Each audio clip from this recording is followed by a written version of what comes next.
Welcome, one and all, to Sermon Time with me, your host, Pastor Tony. In our ongoing pursuit of understanding what God meant when he said, "I make all things new," we come to a topic today you may have assumed but not fully understood: the new spirit. Part 4 of this series of What's New is a new spirit. We have in this series spoken about the new heart, the new inner man that God wants to give us, make us into, and we've spoken about the new earth that he's preparing us for. Our question today, based on a passage in Ezekiel 36, is this: is the new heart and the new spirit two ways of saying the same thing? Are they describing the same experience?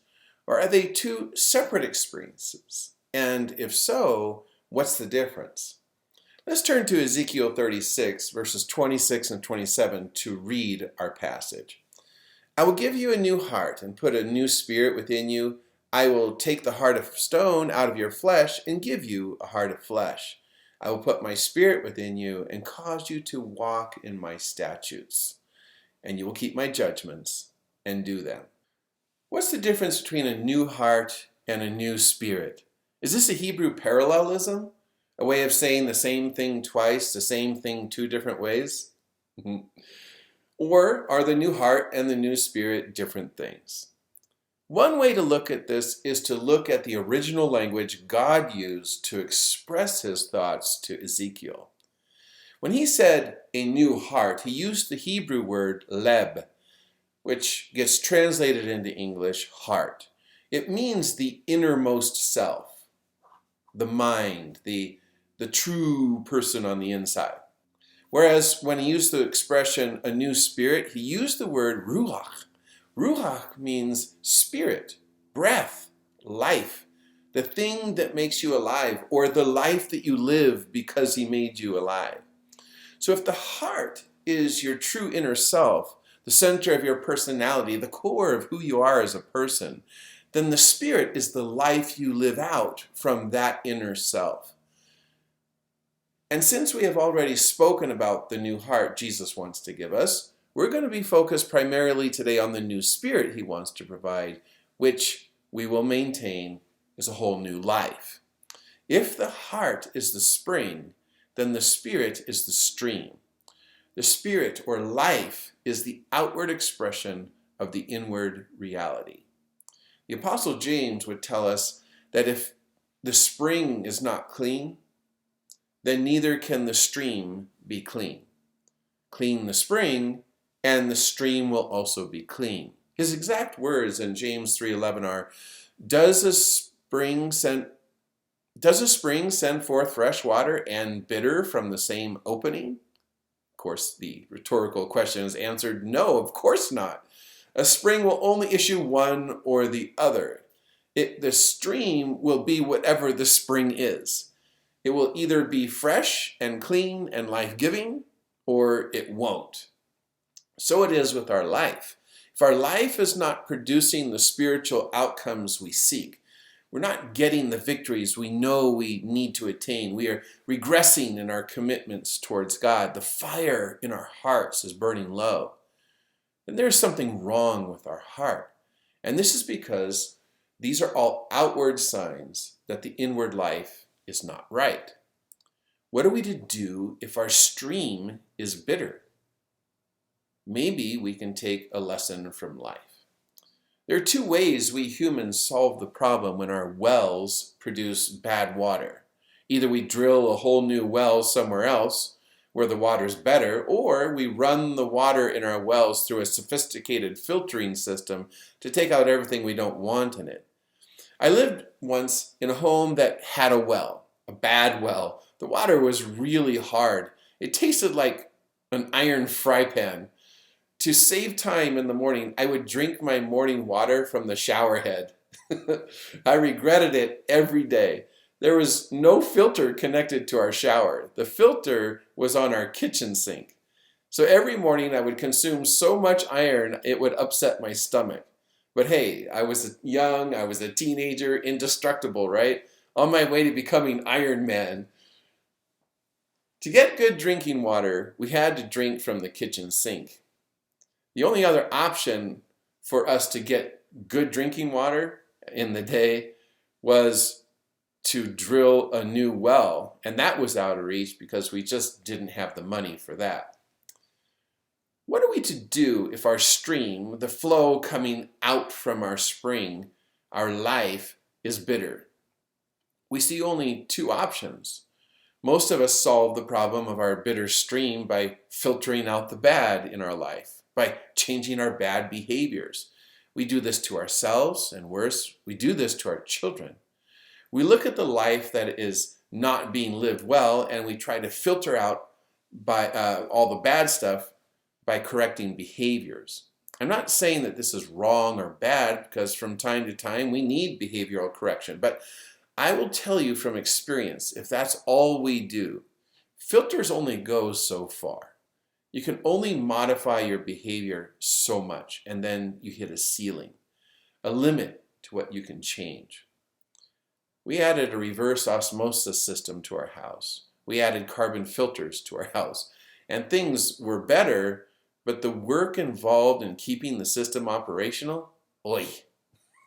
From our well, the water would be pumped into 2 water tanks. We had to empty out those tanks regularly and wash them, spray water through them, and completely get out all the gunk that had gathered inside. Otherwise, they would be full of silt and heavy metals and make our water look and taste terrible. We had to clean out our reverse osmosis system, otherwise it would get plugged. We had to change out our our carbon filters, otherwise the metallic flavor would return. This approach to cleaning up our life is difficult, exhausting, and ineffectual work, much like using filters to clean a dirty spring. Which leaves us with the other option, drill a new well. But in our analogy, that is equivalent to ending one's life and trying to start it over again somewhere else, hopefully in a world that hasn't been infected with sin. I hope you realize it just doesn't work that way. So what are we to do? When given the choice between A or B, always, friends, always choose C. When our life is messed up, option C is to clean the spring, clean the well, which brings us to an important discovery. The one responsible for doing this. Who's responsible for cleaning our spring? Option C is the God option. God actually goes into the spring of our life, the inner man, the core of our being, and cleanses it. Much like I mean, you can't draw the analogy in the natural world. You can't go into the well and clean it. It just doesn't work that way. There's no equivalent in our analogy of option C. But this is what God puts on the table for us, something that he can do that just doesn't happen naturally. Let's read our verse again, because the answer is right in our text, the God option. Ezekiel 36:26 says, I will give you a new heart and put a new spirit within you. I will take the heart of stone out of your flesh and give you a heart of flesh. So he's going to remove the problem and put in the solution. Who's doing this miracle? It seems clear to me that God is responsible for producing both the new heart and the new spirit, the inward source of life and the outward expression of it. So from the spring in the well to the flow in the pipes, the water is preserved pure by God. Ezekiel 36:27, the next verse, picks up on this too. I will put my spirit within you and cause you to walk in my statutes, and you will keep my judgments and do them. The end result of all the work God is doing in us and for us is that he will cause us to walk in his statutes. We will keep his law, be obedient to his commandments. The Holy Spirit causes this in us. The spring is clean to the depths, and the stream, therefore, is nothing but a perfect reflection of the inward reality. Many have tried to live the perfect life and have failed. They sinned. They faltered. They fell. The well gets tainted. And like so many, they try to correct the life. But correcting the life will never change the well. It's like putting a Band-Aid on a heart attack. It just isn't effectual to deal with the cause. It's just a matter of time before we have fallen again. If you want success in your Christian life, you're going to have to allow God to change your well. It is not, as some have taught, that we will sin until Jesus comes and changes out our well. That is hoping God will drill a new well somewhere else in the afterlife. The thing is, we need the new well right now. We will never reach the afterlife unless we allow God to first give us a new heart and a new spirit now. And this is not, as some have suggested, something that happens once and that's it for the rest of your life. The well will need to be cleansed every time it gets tainted.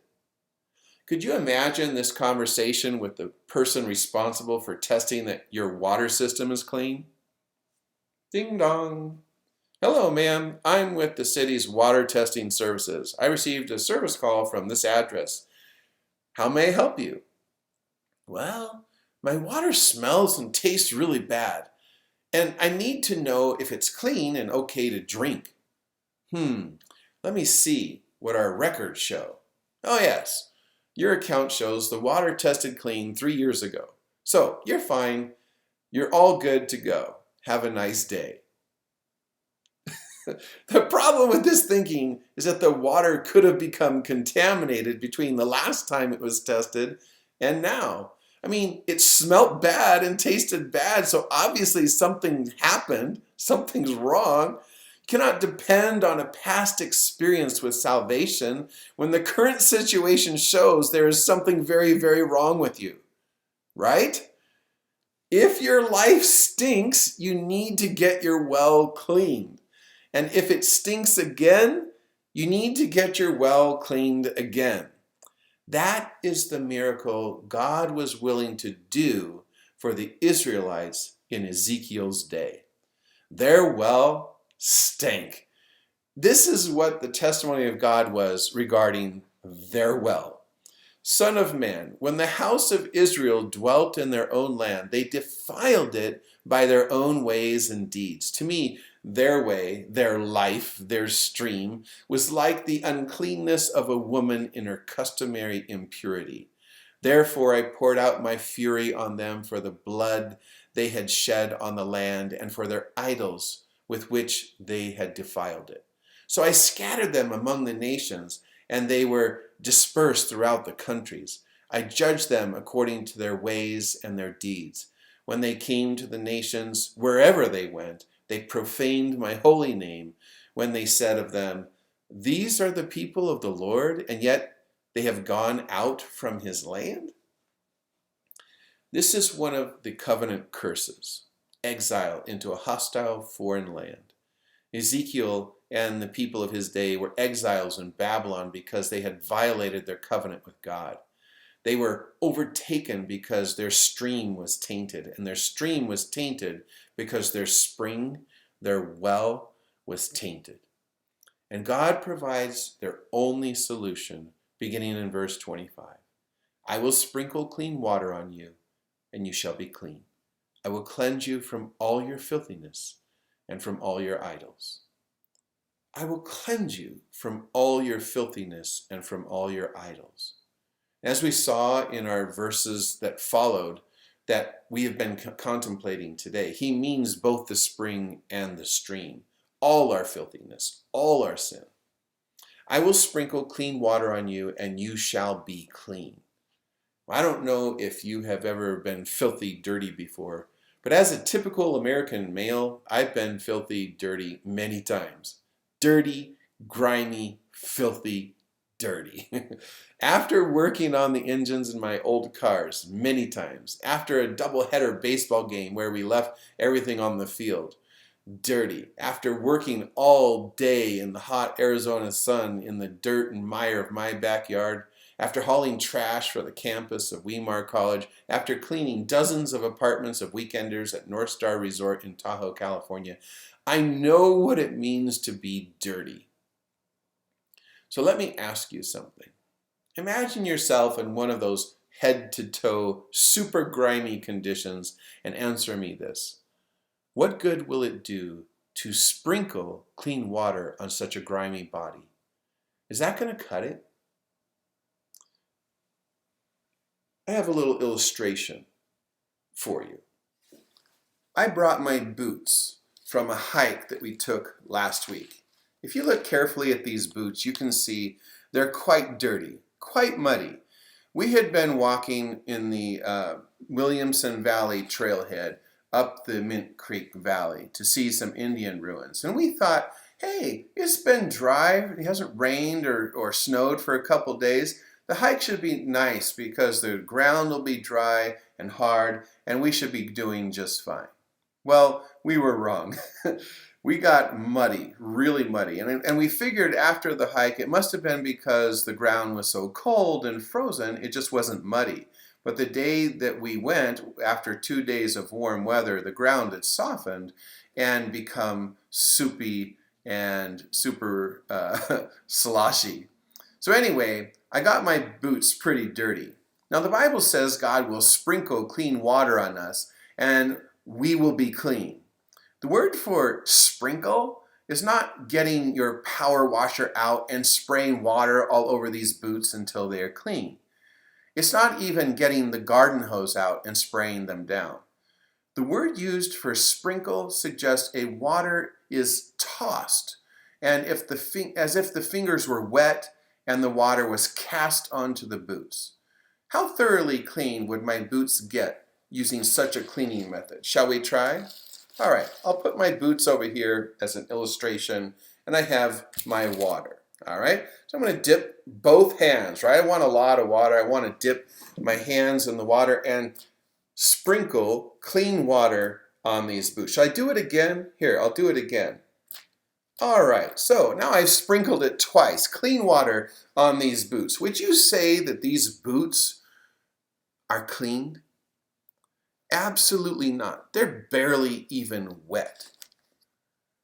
And yet God says, I will sprinkle clean water on you, and you shall be clean. I will cleanse you from all your filthiness. So how do you think he accomplishes that? Cleansing us from all our filthiness by just sprinkling clean water on us? Those boots don't even begin to describe the condition of our heart and our evil spirit. Doesn't it seem to you that there's something more than sprinkling clean water at play here? That isn't the water per se that does the cleaning, but that the real cleaning power is in what God does with our heart and spirit? Maybe illustrate how powerful God's personal role is in our life, I need to contrast him with the devil. We're going to read two passages where both God and the devil speak about themselves. But oh, how different their descriptions. Take, for example, what the devil does with himself in Isaiah 14, verses 12 to 14. How you are fallen from heaven, O Lucifer, another name for the devil, son of the morning. How you are cut down to the ground, you who weaken the nations. For you have said in your heart, I will ascend into heaven. I will exalt my throne above the stars of God. I will also sit on the mount of the congregation on the farthest sides of the north. I will ascend above the heights of the clouds. I will be like the Most High. Now it seems clear that the devil refers to himself a lot here in this passage. But who is he interested in? He's interested only in himself. He is focused inward only on himself. That's his problem, by the way. That's his spirit. He cares nothing for others. He cares only about himself. Well, that's our problem as well. When our life is all about us, we have the same problem as the devil. We have his spirit. Now, let's peek at our second passage again, our passage in Ezekiel 36, this time focusing in on what God says about himself, because he refers to himself a lot in our passage, but let's see if you can pick up on the difference. Verses 25 to 27 read, Then I will sprinkle clean water on you, and you shall be clean. I will cleanse you from all your filthiness and from all your idols. I will give you a new heart, put a new spirit within you. I will take the heart of stone out of your flesh and give you a heart of flesh. I will put my spirit within you and cause you to walk in my statutes, and you will keep my judgments and do them. All right, God is all over the place talking about himself, but who is he interested in?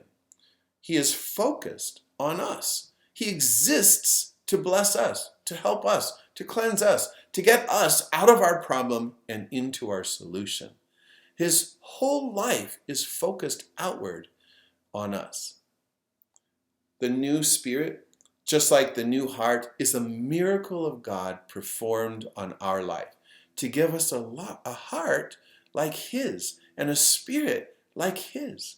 Just like the miracle of the 5 loaves and the 2 fish becoming sufficient to feed a multitude of thousands upon thousands, so the Lord's sprinkle is enough to cleanse us thoroughly from head to toe, from inside out, from beginning to end. When the Lord is done with us, nothing is left unclean, and we are left to be like him. But like the covenant, this cleansing is to be renewed as often as it is violated. So if anybody tells you things like, oh, nobody's perfect, to excuse away their faults, don't buy it. If they tell you, we'll continue sinning until Jesus comes, don't swallow it.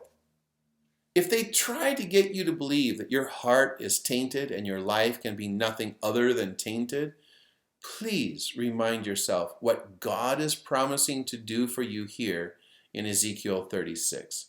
He wants to give you a new heart and a new spirit, clean the spring and the stream.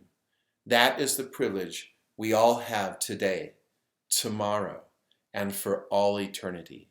And it is yours if you would have it.